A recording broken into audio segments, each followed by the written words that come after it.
afternoon, everybody. It is so lovely to see everybody dressed for this afternoon, and we're so happy to be hosting our annual Mother's Day tea. And as we sit together and ready for the celebration this weekend, we're reminded that it really is a celebration of women, our strength, love, dedication, and caring.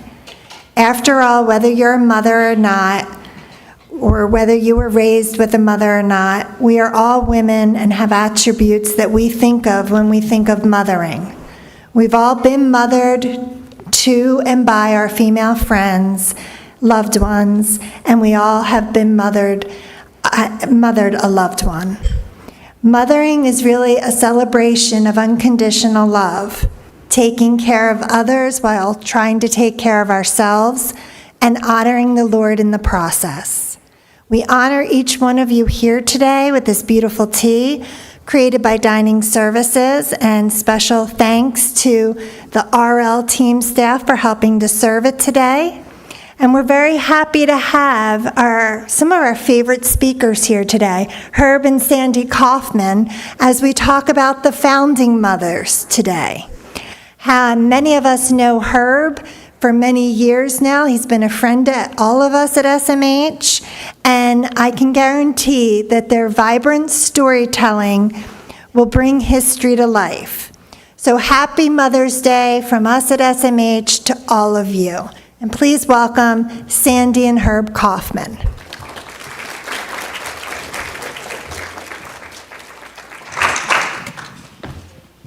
Okay. Whoop. There we go. All right. Good afternoon. Nice to, I'm telling, this is so exciting. It really is. All these beautiful women and me. Don't tell my wife. Okay, good afternoon. Again, my name is Herb, and I'll just introduce Sandy quickly. As Heather said, I've actually been coming here to speak and talk about different aspects of history for many, many, many years, probably at least 15. And it's always fun, it's always enjoyable, and I know many of the faces in the audience, and if you haven't met me, I've been a historian, and I do everything from the American Revolution up to the current day. And I've been doing this for about 20 years. And Sandy is very, very interested in the Victorian era, and as Heather said, in the rights of women and what women have accomplished over the years. So today we're going to talk about the founding mothers, because all of you are aware, of course, this is the semi-quincentennial of the United States, 250 years. And you're going to hear all about the founding fathers. And believe it or not, there are many founding mothers. And the thing we have discovered over the last couple of months, actually, is that when they talk about the women of the American Revolution, they talk about two women, as if no other women existed. By the way, there were 2.5 million people living in the colonies during the Revolution. And guess what? Half of them are women. And yet we only learn about Betsy Ross and Molly Pitcher. Now, the interesting thing about Betsy Ross is that, of course, the tale is that George Washington visited her and she showed the flag, and this, of course, is a tale. It's a legend, and it really never happened. I know some of you are looking saying, what? But it really never did. And Molly Pitcher, the other lady they mention, and there's biographies of Molly Pitcher. She's the lady, the Battle of Monmouth, and she fired the cannons and had, gunpowder all over her face and everything. She never existed either. That's a myth. It's just a story. But again, there are many, many women that we're going to talk about, just a few of them today, who stepped out of the roles of that society and accomplished so much. Now, what's really important is that in this society, back in the colonial days, women were considered to be virtuous and pious and tender. They were supposed to be staying home, taking care of the home, and raising the children. And yet many women stepped out of this role during this period. And we all know that the Declaration of Independence says all men are created equal, and literally ignores women as well as the enslaved people here in America. So what's often referred to as the founding mothers, or many of the women of the Revolutionary era, did wonderful and revolutionary things. And one of the ways we know is because we're really thrilled that so many of them left letters. They left journals, they left diaries, they left memoirs. And we're able today, in many, many cases, to read these memoirs. Now, one of the most famous is a young lady from Philadelphia. She was a Quaker named Elizabeth Sandwith Drinker.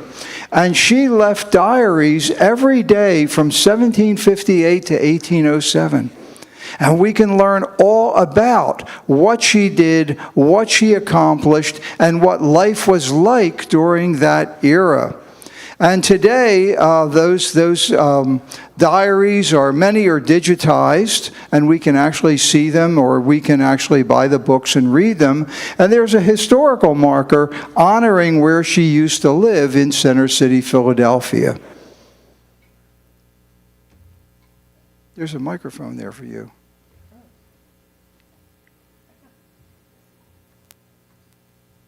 Well, where did Dear, Mother- you might want to turn it on. Where did Mother's Day begin? When did it begin? It began a long time ago in the middle of the 19th century, after the Revolution. And it began with a woman by the name of Anne Marie Reeves. She was born in Culpeper, Virginia in 1832. And then she moved with her family to West Virginia. Her family, her father was a Baptist minister. She had 13 pregnancies, and only 4 of them actually lived till adulthood. During that time, and during the Revolutionary time, many, many children passed away from illnesses and disease, of course, are curable today. Now, prior to the Civil War, Anne Reeves Jarvis she thought it was important to honor mothers. And what she created was called the Mother's Day Work Clubs. And this was to teach women, when they got together in these clubs, of how to be clean, to be more careful what you served your children, and how to make a better life for them.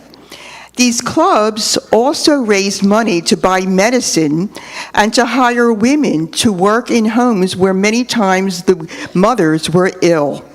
So this idea of honoring women started in the 19th century. Now, one of her children, who's also of the same name, Anna Jarvis, she was born in the middle of the 19th century in 1864.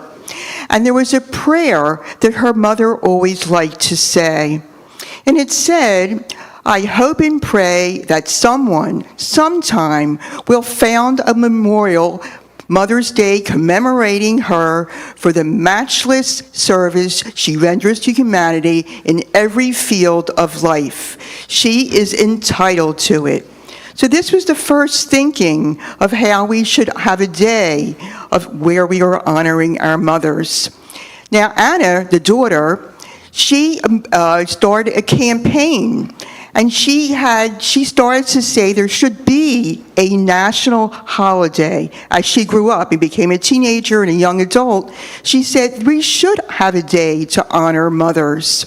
So she started writing hundreds of letters to different businesses and executives, trying to encourage men who probably were in charge we need to honor our mothers.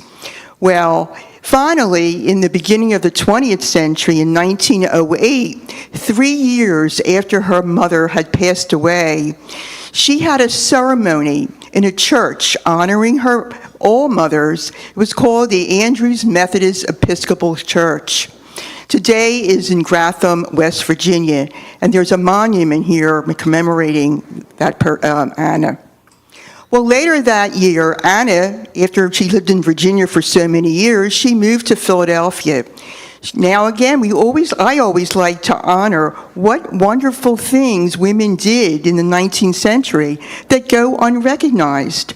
She became Fidelity Mutual Life Insurance Company's first female literary and advertising editor. And that was one of the first to have a job like that. And while she was in Philadelphia, she became very acquainted with John Wanamaker, who had this big department store in Philadelphia near City Hall. And she encouraged him, I want to make a day in May. I think we should do it the second Sunday in May. We need to honor our mothers. And he thought that was a really good idea, and he had his store opened on that day to honor women in the United States. Well, she wanted to go further. She wanted it to be a national holiday.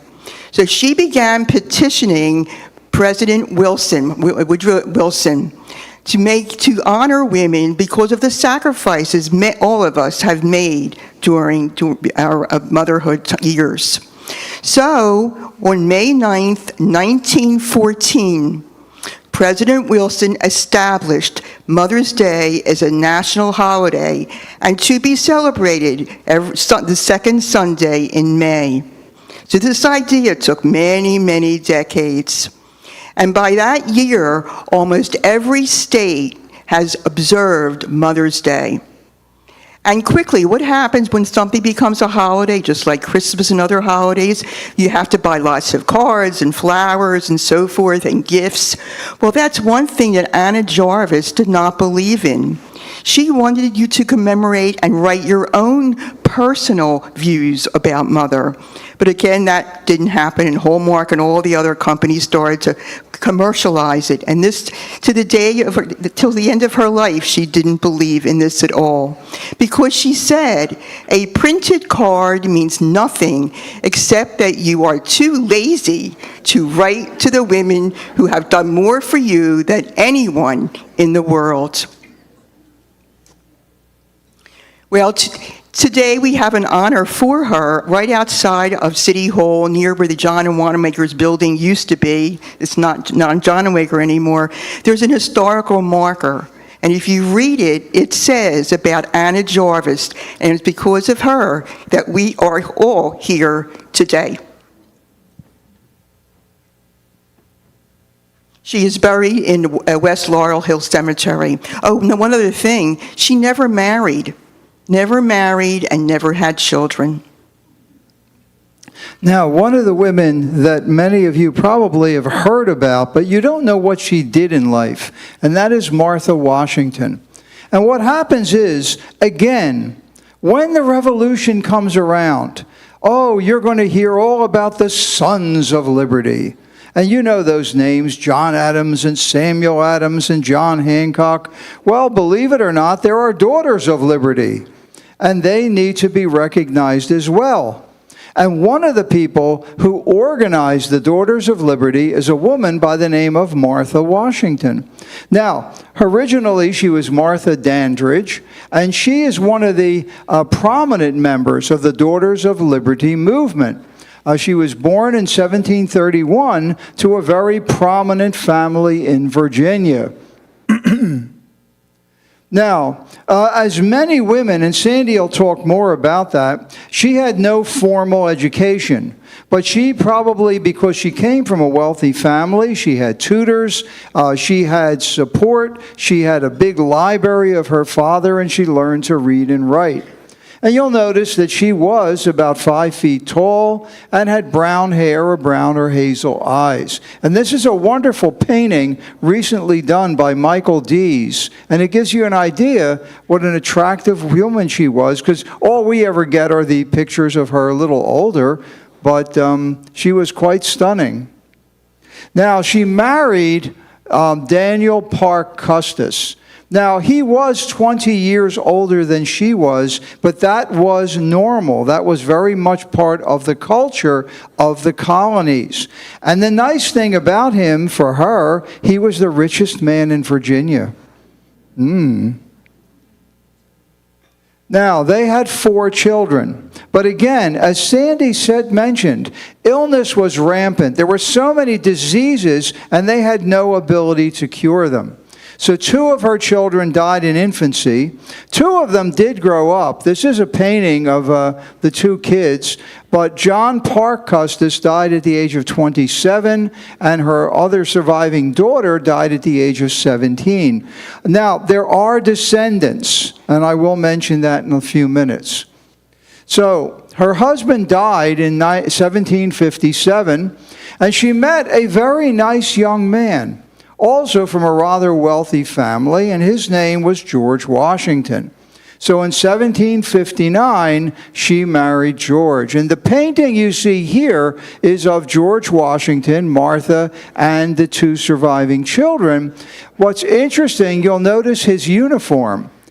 Many of you may not know that George Washington, when he was in his 20s, was a British Army officer.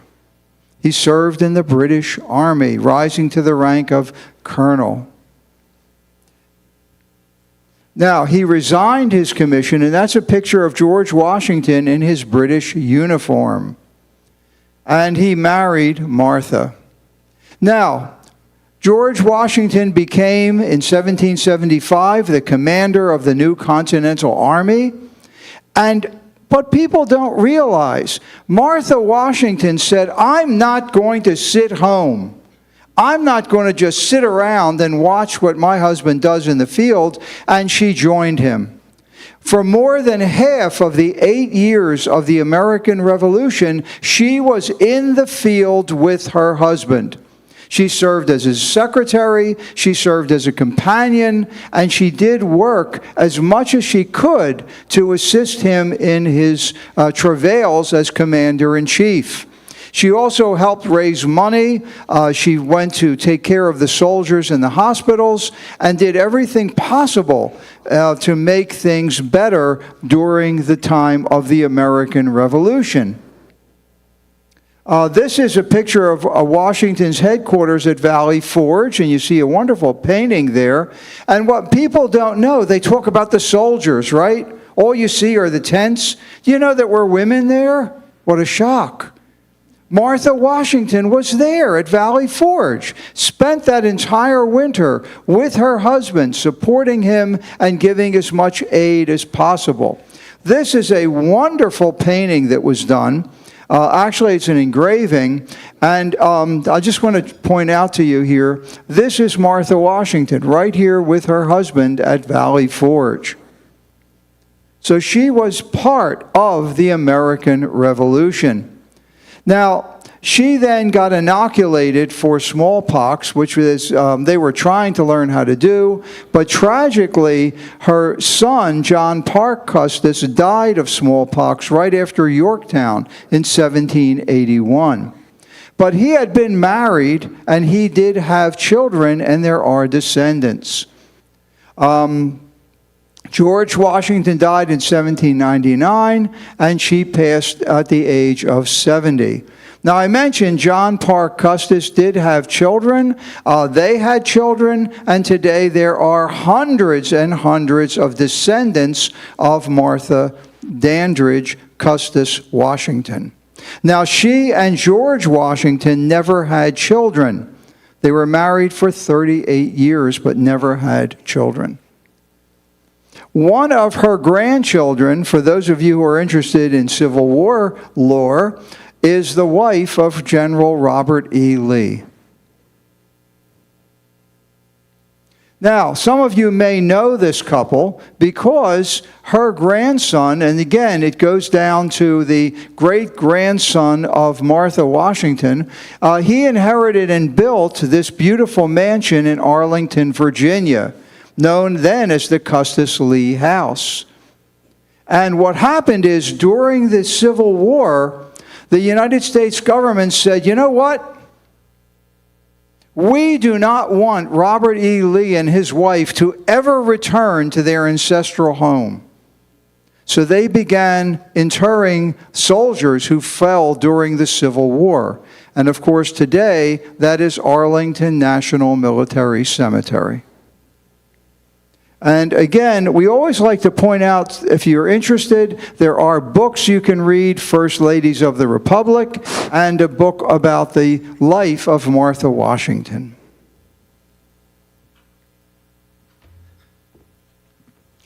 Now, Abigail Adams was way ahead of her time. She was today we would say she is a modern woman. She was an early advocate of women's rights. And actually, women's rights started during the Revolutionary time and had momentum as the decades wore on. Abigail Smith, and that was her maiden name, was born in 1744 in Massachusetts. She was of average height because 5'1" was average height at the time. She, like Martha Washington and other women at that time, did not have a formal education. There was no public education in the 17th century. Education was given privately, and who went to school, if they went away to school or attended any kind of private school, were the boys. So if your parents were wealthy and they were able to afford a tutor for their daughters, they did.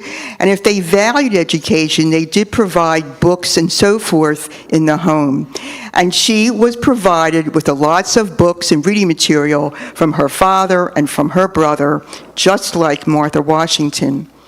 Now, in 1764, the age when she was 19 years old, she married John Adams. They first lived in a small cottage, and then they moved to this home that you see. And they named it Peacefield. They had 5 children. They raised 5 children, and one of them became the 6th president, John Quincy Adams.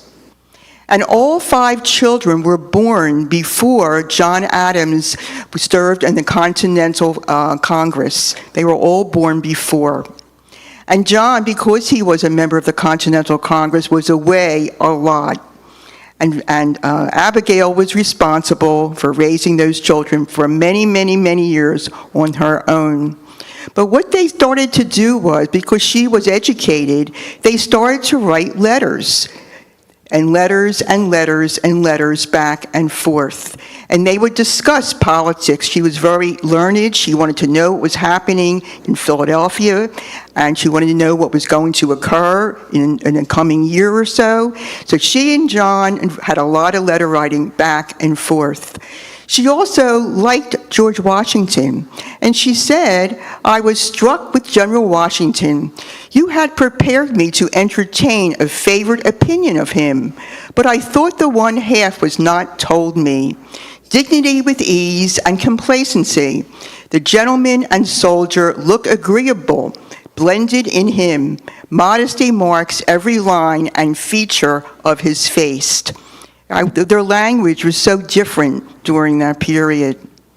And one of the letters, when our revolution was being planned and so forth, she wrote to John, and she said to him, "I desire you would remember the ladies to be more generous and favorable to them than your ancestors. Do not put such unlimited power into the hands of the husbands.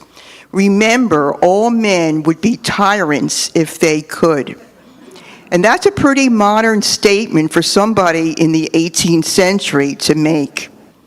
And of course, he appreciated the values that the two of them were giving to each other and the information, but he couldn't say that to other men in Congress. So he said, "This is a rather too coarse a compliment, but you are so saucy. I won't blot it out." So he'll remember it, but he really can't do anything about it. And she further said a number of years later, after the revolution, "You know my mind is much occupied with the affairs of our country. If, as a female, I may be called as idle, I never can be an uninterested spectator." Most women during that time were. They were at home and they didn't pay any attention to what was going on. Well, when John was elected president in 1797, she knew now, and he made sure that she knew, that you should keep your opinions to yourself. You can't go and say what you want. And she thought about it, and she compared the prospect of becoming First Lady to being fastened up hand and foot and tongue to be shot at as a Quincy lads do to the poor geese and turkeys. That's the kind of language that they would speak at that time. She didn't like being quiet at all. And she kept writing and writing, and they kept writing to each other. And another famous quote that she said was, "I have been so used to freedom of sentiment that I now not know how to place so many guards about me, as will be indispensable, to look at every word before I utter it, and to impose a silence upon myself when I long to talk." Very modern thinking. Her husband and Alexander Hamilton, even though they were in the same political party, they really didn't like each other, and she didn't like him either. And she once wrote, when she said, when she looked directly at Alexander Hamilton, she looked into the eyes of the devil himself. So she was never afraid to say her view at all. One of the things she believed in was education of women and young girls. And if we are to be educated and to have heroes, statesmen, and philosophers, we should have learned women. We should not have them grow up not knowing how to read, write, and think. And it has been documented that she and writing to her husband and to Jefferson, Thomas Jefferson, and to another lady that I'm going to talk about, Mercy Otis Warren, and Dolly Madison, and Martha Washington, she wrote letters everywhere. And she liked to talk about politics, of what was going on in the government, and abolition, and so forth, and also of the latest trends for women. So she kept writing and writing her entire life. It is said that she has written over 4,000 letters during her lifetime. She died in Quincy, Massachusetts at the age of 73. And these are books, again, if you wanted to read more about her letters, you can get them out of the library or on Amazon. Again, if you wanted to find more information about her, you can look online, the National First Ladies Library. And one of the things another quote, so many things she said, and this is really interesting: if particular care and attention is not paid to the ladies, we are determined to foment a rebellion and will not hold ourselves bound by any laws in which we have no voice or representation.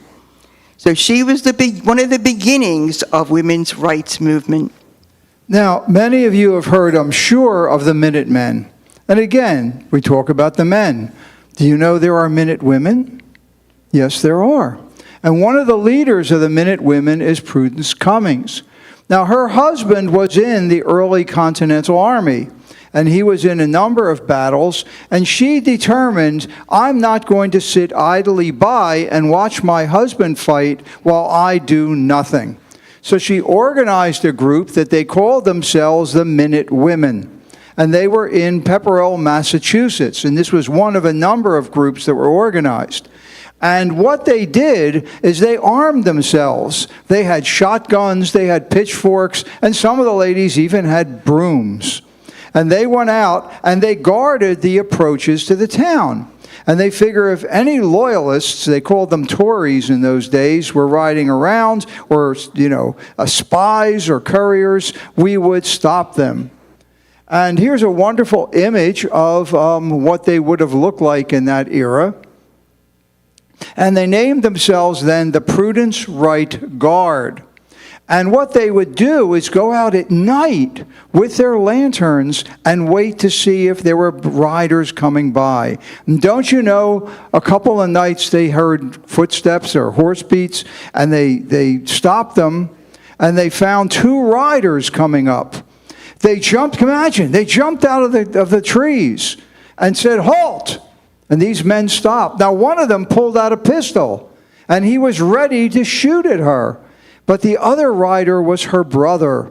And in this case, the family had been torn apart. It was like a civil war. Her husband was still loyal to the king and parliament, while she wanted independence. But her brother said, "I recognize Prue's voice," and she would wade through blood for the rebel cause. Now they let her brother go. The other gentleman was taken by the women. He was taken into town to the Committee of Safety, and they found out he was indeed a spy for the British Army. And today there's a beautiful reproduction of the bridge out there, and there's a wonderful historical marker. And it says, "Near this spot, a party of patriotic women under the leadership of Mrs. David Wright of Pepperell in April 1775 captured Leonard Whiting, a Tory who was carrying treasonable dispatches to the enemy at Boston." And our gravesite, it's engraved in memory of the captain of the bridge guard. And again, there are some books. Oh, one thing that's great. You know, Sandy was a teacher for many years. She was a second grade teacher and a reading specialist and then a coach for other teachers. And we always like to point out, many of these women now, there are children's books being written. So hopefully the kids will have get a better idea of the contributions of women, especially during the American Revolution. Well, everyone knows about Benjamin Franklin, but we have to talk about his wife, or his common-law wife, Deborah Reed Franklin. She has received very little recognition for the things that she did during the period of the times of the Revolution. She was born in 1708, probably in England, and then she came to this country in 1711 with her family settling in Philadelphia. Benjamin Franklin was born in Boston in 1706, and he arrived in Philadelphia at the age of 17. Now, how did they meet? They met actually in Philadelphia. She was 15 years old, and he was 17. And he was walking down the street because he had just arrived, and he was hungry, and he stopped at a place that made bread, and she was holding a loaf of bread in each hand, and he was eating one. And she was standing at the door of her home, and she saw him walk by. And she thought probably that he was pretty cute. So she stopped him, and she started to talk to him, and she realized he had no place to stay. Well, in the 18th century, there were no hotels or motels. You stayed at people's homes. They would rent you a room. So she asked her father, "Do you think this boy I just met, can you have a room in our house?" So he said, "Of course." So he spent a little time in their home. Well, he needed to earn a living. He didn't have any means of supporting himself, and there really didn't seem at the time a lot in Philadelphia. So he decided to go to London. Well, here she is, and she's 15, 16 years old, and in those days, you were expected to be engaged or to get married very, very young. And so her mother encouraged her, and I guess they forced her, to marry a man by the name of John Rogers. Now, Benjamin Franklin is over in Europe, in England, and she's here, and she doesn't know when he's ever going to come back. So they get married. John Rogers and Deborah Reed get married. Well, he turns out to be a fraud and a cheat and not a very, very nice husband. And after a very few months, he leaves, and she has no idea where he's going. Well, in the meantime, time goes on, and Benjamin Franklin comes back to the United States and to Philadelphia. And he decides, well, I really liked her. I really would like to marry her. But again, this is the way women were treated during that period and in the 19th century. They didn't know where his whereabouts were, this John Rogers. So therefore, she is still married. They don't know whether he's alive or deceased. So she's not a widow. She's still married. And if she had decided to marry Benjamin Franklin, even though he's not around, that's bigamy. And in those days, you would be absolutely condemned with 39 lashes on a bare back. So she knew, she wasn't going to do that.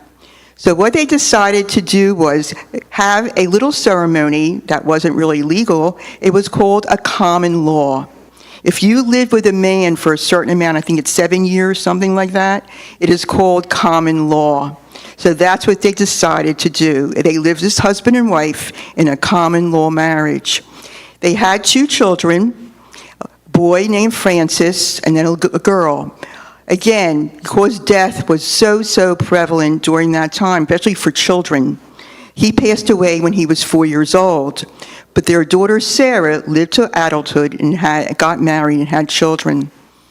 Sarah got married, as I just said, and she married a businessman by the name of Richard Bache. And they had 8 children together. And to this day, there are many descendants of Sarah Franklin. William Franklin was another child. This was a child that Franklin, he was illegitimate, but it was Benjamin Franklin's child. Nobody ever knew who that mother was. But Deborah, being, I guess, a very modern woman, accepted him in her family because the mother was nowhere. And she actually raised William and Sarah together and raised Franklin's illegitimate child as her own.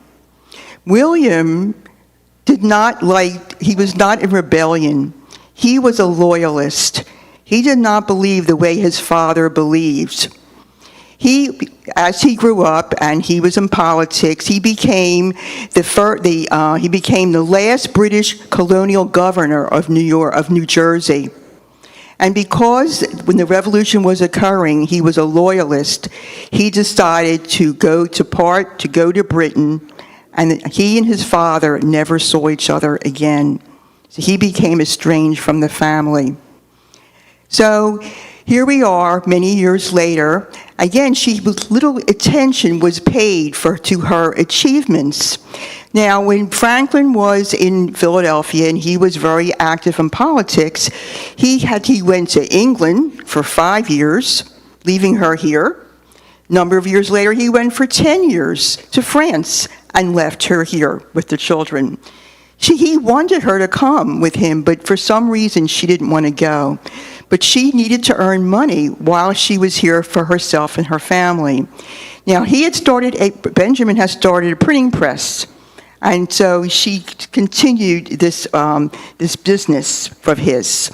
But she also had a store, and she sold material, and she sold chocolates, and she sold other kinds of items, and it made a lot of money.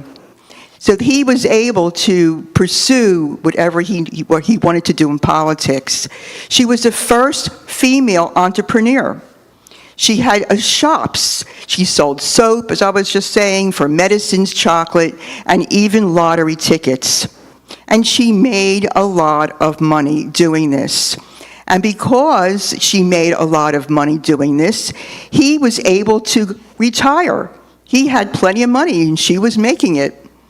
And she was devoted to him, her children, and to her husband, and during his career in public life. And it allowed him to be away for a long period of time. And this is a sentence I'm sure that you have heard. Upon her death in 1774, he said, "Deborah knew what I didn't." She lies next to him in Christ Church Cemetery in Philadelphia. And again, there are many books now that you can read about all the pursuits and the real good things and the out of the ordinary things that she did during her lifetime. Now, Phyllis Wheatley is one of the most fascinating people of the American Revolution. She was an enslaved woman. She came over here on a boat called the Phyllis, which is her first name, and she was sold to a family called Wheatley, which became her second name. But Phyllis Wheatley was brilliant. She was a very, very intelligent young woman, and she was sold and owned by, I hate to say it, but that's the way it was, by a, what we would consider today a more modern family. And they realized how intelligent she was, so she was taught to read and write. She picked that up very quickly, and at the age of 14, she began to write poetry. And she published her first poetry in 1767. Now, what happened is that this became very popular. And there was another woman then who gave her money. She went to London, and she wrote, she's the first African-American poet in American history.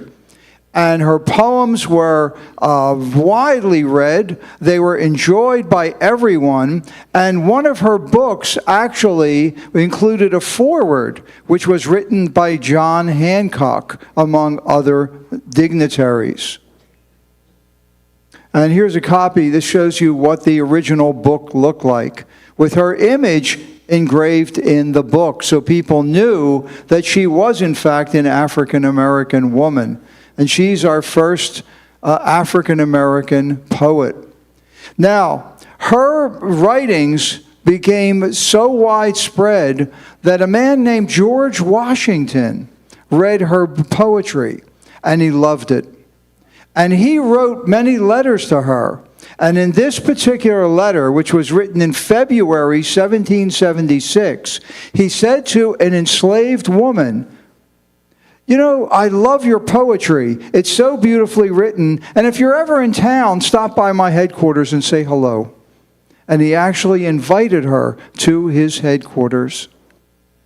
Later on, she was given her freedom, and she married a free black man and had children. Tragically, he ran off again. This often happened, but she passed in 1784. Later on, more of her poetry was discovered and was printed. And even today, many people read and enjoy her poetry.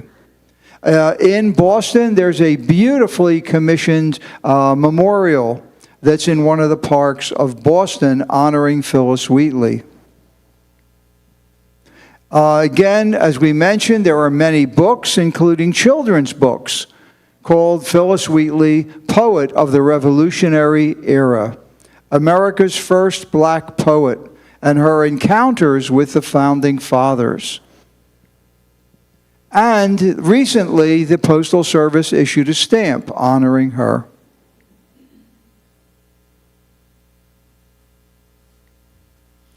Oops.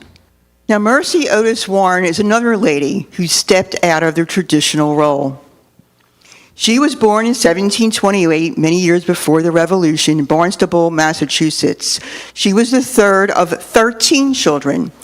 Not unusual to have so many siblings. That's the way it was during that time. Her father was an attorney and elected to the Massachusetts legislature in 1745. Now, again, she, like Abigail Adams and Martha Washington and others whose parents had money, were given an education at home. She had access to libraries, to books from her father, who was an attorney, to her brother, who had been at school, and she taught herself to read and write. Another person who loved to write. And she's noted for also having lots of correspondence to Abigail Adams, to John Adams, and others who were in Philadelphia at the time. In 1754, she married a Harvard graduate. His name was James Warren. And often they would have a lot of political discussions in their home, and she would listen very, very carefully to and remembered all the things that they were saying. One thing about him, in those days, many husbands did not support their wives doing anything outside the home. But he supported her. He was an unusual, modern husband, and he supported the idea of her writing and expressing herself. Well, she loved to write. She wrote lots of poems. She wrote satires. She wrote anonymously, not with her name, because in those days, usually it was with a man's name on a playwright would do. And she wrote a lot of satires criticizing the Loyalists, who were known as Tories. But she supported the Patriots, the Boston Tea Party, and so forth, and encouraged other women to support the cause also. She wrote many, many letters to Congress telling them about the atrocities that what the British were doing in Boston. And then she wanted to hope that they would unite together. She, as I said before, she published many satires. She wrote lots of plays that were telling about the horrible things the British were doing against the Loyalists. Now, one thing that she did was, she was the first woman, and actually the first publication of the story of the American Revolution. These are the 3-volume set that she wrote. The first woman and the first explanation of what went on during the American Revolution. And it was published in 1805. She just loved to write and loved to tell about what was going on.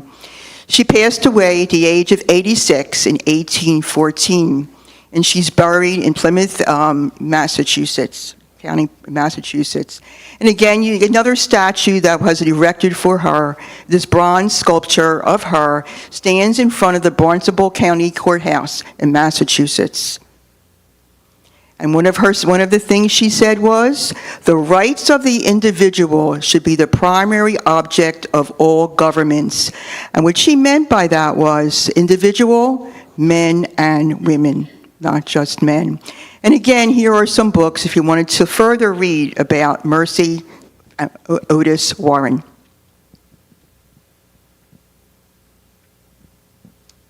Well, this lady I think you'll find fascinating. This is Deborah Sampson. And she's another woman of the Revolution.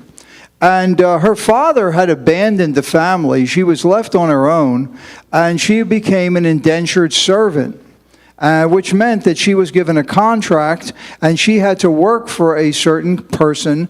They would give her room and board and food and whatever, and then she had to work for them, but also she learned trade. So she was forced to become an indentured servant. Now, what happened is she educated herself, she learned to read and to write, and she worked as a weaver. And she believed in independence. And when she saw what was going on, she did something amazingly unusual for any woman of that era. She decided to join the army. Now, the problem is, of course, a woman can't join the army. So she disguised herself. And as a guy named Robert Shurtleff, she enlisted in the Continental Army in the 4th Massachusetts Regiment. Now, again, she was about the same height as many of the men. They didn't recognize it. She bound herself up, and she joined the army. She served in the army for quite a period of time, and the period where she was in upstate New York. Right in, I'll show you right here. This is Long Island. Right in this area is where she served. And she fought in a number of battles and skirmishes, and she actually served in the army. Now, what happened was she was then sent on duty to Philadelphia, where she got sick. Apparently, she caught malaria. Of course, when the doctor examined her, he said, "Whoa, you're a girl. My goodness." And but the army was very nice about it. He revealed her identity, and she is the first woman to receive an honorable discharge from the army in 1783. Now, she got married. She had a number of children. And she said, well, you know what? I served in the army. I should get, when they authorized for the first pensions ever for soldiers, I should get a pension. Well, what do you think Congress said? Somebody said no? Did I hear that? Yeah, how about that? The men in Congress said, no, you're a woman. You don't deserve a pension even though you served in the Army. Well, she just sat down and said, okay. No, I lied. She got angry. So what did she do? She went on a speaking tour.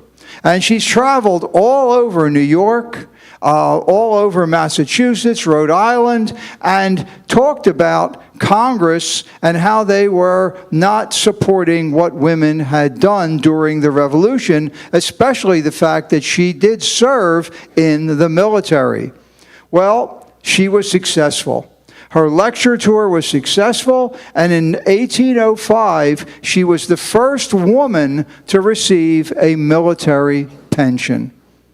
And this is a beautiful statue of her in Sharon, Massachusetts, where she lived. And it shows the combination of being a woman and being a soldier. And you'll notice the musket on her shoulder. Deborah Sampson died in 1827. She's the first women to ever serve in the United States military. And her memorial, which was recently put up, says that she is a female soldier. So she is our first female military heroine. And again, there are numerous books, finally, on explaining what she did during the Revolution. This is Esther de Burnt Reed. She was born in England, in London, and while she was there, when she was 23 years old, she met a man by the name of Joseph Reed. He was from New Jersey. He was a law student. They fell in love and they got married. And then they had to come back to Philadelphia because that's where he was from. So after her father had passed away, she and Joseph and her mother emigrated and settled in Philadelphia. He was obviously a prominent patriot, and so was Esther. She was for the Americans.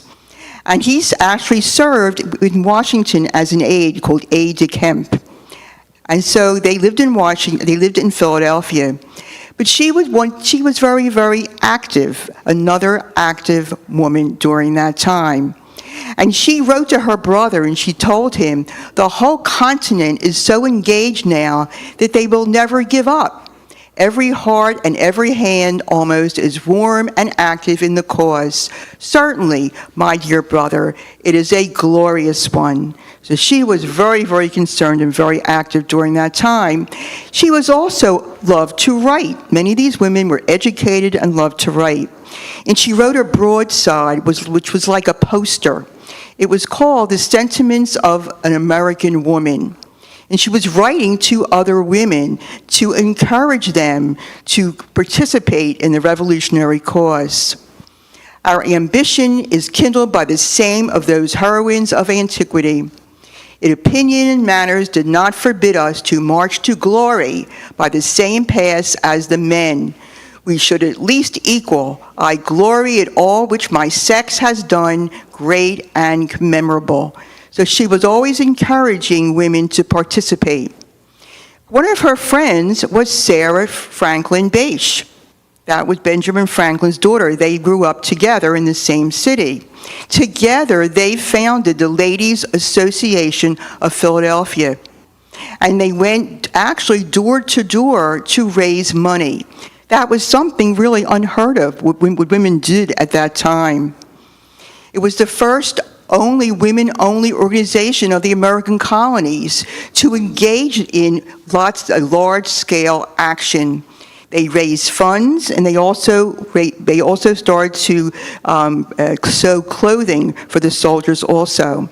They raised lots of money, and George Washington actually recognized what they had raised. At one point, they raised over 300,000 continental dollars. Tragically, she was stricken with dysentery before her 34th birthday. Again, no cure in those days. You were either lived or you died. There was like nothing that would cure you. So she passed away before her 34th birthday. She's buried with her husband in Laurel Hill Cemetery in Philadelphia. And again, we kept encouraging, there are lots of books now that are being published and so forth about her life. The last woman we're going to talk about is Dolly Madison. And many of you probably have heard of Dolly Madison, but she's quite an extraordinary woman. She was one of the most intriguing women in history. She was born to a Quaker family, and they actually owned slaves. But when we became a country in 1783, they then freed all the slaves. And again, you'll notice a little routine here. How many of these people lived in Philadelphia? And how important Philadelphia was to the American Revolution. So she moved here as a young girl, and at the age of 15, she moved here, and then she found a very nice young man named John Todd. And they moved into this beautiful home, which still stands today at 4th and Walnut in Center City. Now, tragically, 1793, there was a famous yellow fever epidemic, and it rampaged through Philadelphia. Thousands of people died, and her husband and one of her 2 sons died as well. Now, what happened then, she was 25 years old and a widow, and she had a very close friend. Anybody ever hear of Aaron Burr? Yeah, Aaron Burr. He wasn't that bad, just because he shot Hamilton, But he was a lawyer, and he knew her very well. Now, Aaron Burr was married to another woman. Her name was Theodosia. But he then introduced her to another gentleman by the name of James Madison. And James Madison was an up-and-coming man, also from a very wealthy family. So he was born in 1751, and he was very prominent in our government and was one of the early founding fathers, encouraging independence from England. Well, love blossomed, and really only after a couple months they married, and they moved into his small cottage called Montpelier. As you can see, he had a few dollars. She lived quite well, by the way, with him. And what happened is, when Jefferson was elected president, now his wife had passed away, and what she did is, her husband, James Madison, became Secretary of State. So she became the unofficial hostess of the White House. So she actually performed many of the traditional duties of the First Lady in the White House as the wife of the Secretary of State. And one of the things she did is she dressed beautifully. She brought in the most beautiful fashions from Europe, and she tried to bring culture into the White House. And what's really lovely is that the Smithsonian has a wonderful collection of many of her clothes. She started the tradition of the inaugural ball. Well, her husband became President of the United States, and we entered into our first war. War was declared against England, and it's known as the War of 1812. Now, what happened was the British sailed to America. Of course, they still had a formidable army.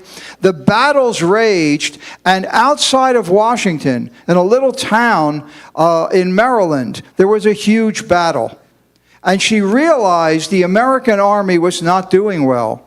The British were going to march into the capital, into Washington. So what she did is she went into the Capitol, she went to the White House, and she said, "We must save our American heritage." And she took silver, she took important papers, she took this wonderful painting of President Washington, had it removed, and had everything taken to safety in Virginia.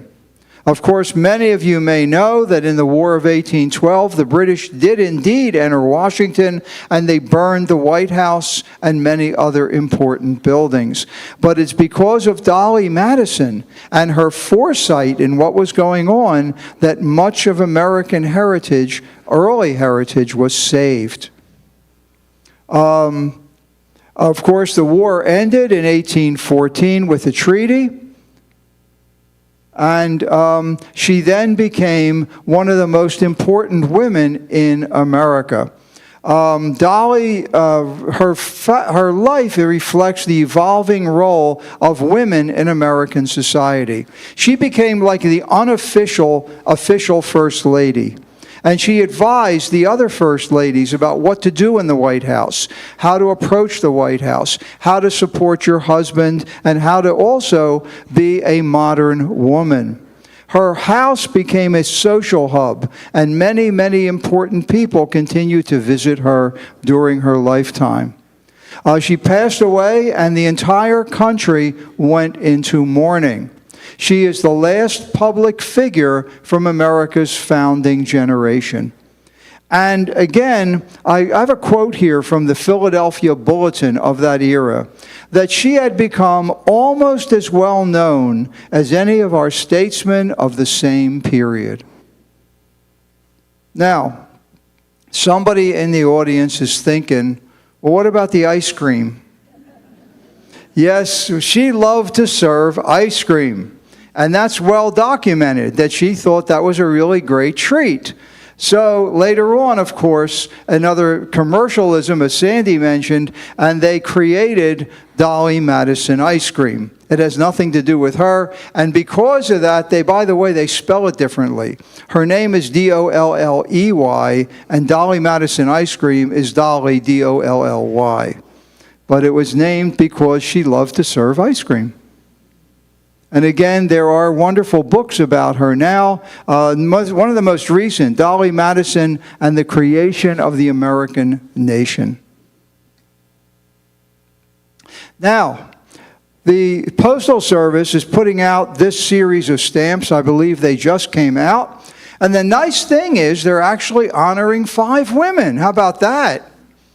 And the women they're honoring are Abigail Adams, as Sandy mentioned, Deborah Sampson, who's the first woman to receive a military pension. Sandy mentioned Esther DeBert and Mercy Otis Warren, and an African-American woman by the name of Elizabeth Freeman. So of the 25 personalities being honored, 5 of them are women. We are getting progress, right? We? Okay. I agree. I support her. Okay, we're going to end with this quote, how George Washington honored women helping during the Revolution. Nor would I rob the fairer sex of their share in the glory of a revolution so honorable to human nature. For indeed, I think you ladies are in the numbers of the best patriots American can boast. And with that, we thank you for your attention. We hope you found it interesting, and we hope you learned a little bit about some of our founding mothers. So, Heather, thank you for inviting us to this wonderful occasion.